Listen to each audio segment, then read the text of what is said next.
Hi, everybody. Hope everybody's having a great day.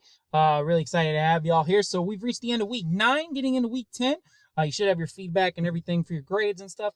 So just give you a heads up. So this is just a reminder announcement, nothing too crazy. I just want you to focus on the feedback that I gave you and really make that project super awesome. So that's really what I want you to focus on this week.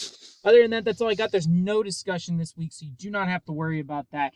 Also, just to keep in mind, you have your project due on Sunday night at the end of the night, and then we move into week 10, which is just really adding the distribution methods and also really making the final touches on the video. So that's why it's important to really get that feedback through. Other than that, that's all I got. We're almost at the end, close to the end. So be safe, have fun, enjoy. If you have any questions, let me know. Other than that, that's all I got. So it's a pleasure to have y'all here, and I'll see y'all for next week. You should have your announcements pop up on Monday as usual, and I'll see everybody for lecture. All right, take it easy, have fun. Have a good one. Bye bye.